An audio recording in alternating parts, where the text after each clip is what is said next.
பரிசுத்த நாமத்துக்கு ஸ்தோத்திரம்.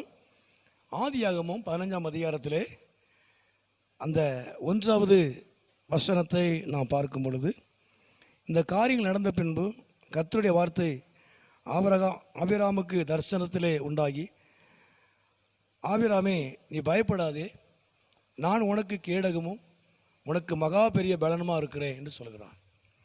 நீ பயப்படாதே, நான் உனக்கு கேடகம் உனக்கு மகா பெரிய பலனுமா இருக்கிறேன் என்று சொல்கிறான். இந்த காரியங்கள் நடந்த பின்பு அந்த 14ஆம் அதிகாரத்திலே நம்ம காரியங்களை குறித்து பார்க்கிறோம். சோதம் ராஜா சொல்லும் பொழுது, ஜனங்களை எனக்கு தாரும், பொருட்களை நீர் எடுத்துக்கொள்ளும் சொல்லும் பொழுது, உம்மாலே நான் ஐஸ்வர்யமானேன் என்று சொல்லாதபடிக்கு என்று சொல்லி, உன்னத வானத்தையும் பூமியும் உடையவராகிய உன்னதமான தேவனாய் கர்த்தருக்கு நேராக தன் கரங்களை என் கையை உயர்த்துகிறேன் என்று சொன்னான். அந்த 14:23 வசனத்தில், அதாவது ஆபிரகாம் தன் 2 கரங்களையும் கர்த்தருக்கு நேராய் உயர்த்தினான். தன்னை ஒப்பு கொடுக்கிறான். எனக்கு எல்லாமே நீர்தான் சொல்லுகிறான். என் வாழ்க்கையிலே எனக்கு எல்லாமே நீர்தான் என்று சொல்லி தன் கரங்களை கர்த்தருக்கு நேராக உயர்த்தினான் என்று சொல்லி பார்க்கிறோம். எல்லாமே எனக்கு நீர்தான்.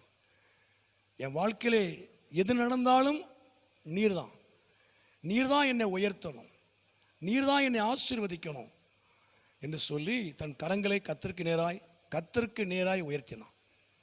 சோதம் ராஜாவுக்கு நேராய் உயர்த்தலை, ஒரு மனுஷனுக்கு நேராய் உயர்த்தலை, ஒரு நிர்வாகத்துக்கு நேராய் நிறுத்தலை, வானத்தையும் பூமியும் உடையவராய உன்னதமான தேவனாய கர்த்தருக்கு நேராய் தன் கரங்களை உயர்த்தினான் என்று சொல்லி பார்க்கிறோம். அப்போ தன்னை ஒப்பு கொடுக்கிறான். நீதான் ஆண்டவரே, எனக்கு எல்லாமே எனக்கு நீர் தான் அப்படி சொல்கிறான். ஆனால் தேவன் ஆண்டவர் அவனோடு கூட பேசுகிறார். நீ பயப்படாதே, நான் உனக்கு கேடகமும் உனக்கு மகா பெரிய பலனுமா இருக்கிறேன். மகா பெரிய பலன், அதாவது இதுவரைக்கும் நீ காணாத பலன், இதுவரைக்கும் நீ அனுபவிக்காத பலன், இதுவரைக்கும் நீ கண்டிராத பெற்றிராத பலன், அதை நான் உனக்கு தருவேன். நான் உனக்கு பலனா இருக்கிறேன். நீ காணாத, இதுவரைக்கும் நீ பெற்றுக்கொள்ளாத, இதுவரைக்கும் நீ அனுபவிக்காத ஒரு பலனாய் நான் உனக்கு இருக்கிறேன். கர்த்தருடைய பலன். உண்மையாகவே இந்த நாட்களில் ஆண்டவர் சொல்லுகிற காரியம் அதுதான். ஆபிரகாமை போல முற்றிலும் நம்மை அவரிடத்தில் அர்ப்பணிக்கும் பொழுது, ஒரு மனுஷனிடத்தில் கரத்தை நீட்டுவதல்ல, ஆளுகை செய்யக்கூடியவர்களை பார்த்து கரத்தை உயர்த்துவது நீட்டுவதல்ல, ஐஸ்வர்யனை பார்த்து கரத்தை நீட்டுவது உயர்த்துவதல்ல, உன்னதமான தேவனுக்கு நேராய் கரங்கள் உயர்த்தப்படும் பொழுது அந்த உன்னதமான தேவன் நீ பயப்படாதே என்று சொல்லுவார். நான் உனக்கு கேடகம் என்று சொல்லுவார். நான் உனக்கு மகா பெரிய பலன் என்று சொல்லுவார்.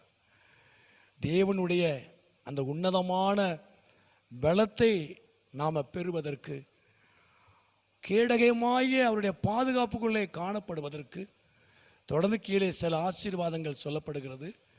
கர்த்தர் அவனை ஆசீர்வதிக்கும்படியான காரியத்தை சொல்லுகிறார். கர்த்தருடைய உன்னதமான ஆசீர்வாதங்களை பெறுவதற்கு இந்த உலகத்தாருடைய மனுஷருக்கு நேர கரங்களை நீட்டுவது உயர்த்துவதல்ல, உன்னதமான தேவனுக்கு நேராய் நீட்டும் பொழுது, உயர்த்தும் பொழுது அவர் சகலத்திலையும் அவர் உங்களை ஆசீர்வதித்து அவர் உயர்த்துவார். இதுவரைக்கும் நீங்கள் காணாத, அனுபவிக்காத ஒரு அதிசயமான பலனை அவர் உங்களுக்கு தருவார். அவரே உங்களுக்கு பலனாய் இருந்து, அவரே உங்களுக்கு மகிமையாய் இருந்து அவர் உங்களை நடத்துவார். அவர் நாமத்தை அவர் மகிமைப்படுத்துவார். நம்முடைய கரம் கர்த்தருக்கு நேராய் உயர்த்தப்படட்டும். அவர் உங்களை ஆசீர்வதிப்பார். ஜெபம். எங்களை அதிகமாக நேசிக்கிற நல்ல பிதாவே, அருமையான இந்த நேரத்துக்காக ஸ்தோத்திரம். இந்த சத்தத்தை கேட்டுக்கொண்டிருக்கிற அருமையான நம்முடைய பிள்ளைகளை, குடும்பங்களை கர்த்தர் ஆசீர்வதியும். நீர் மகிமைப்படும். நீர் மகிமையான காரியங்களை செய்யும். இயேசுவின் நாமத்தில் ஜெபிக்கிறோம் நல்ல பிதாவே. ஆமேன், ஆமேன்.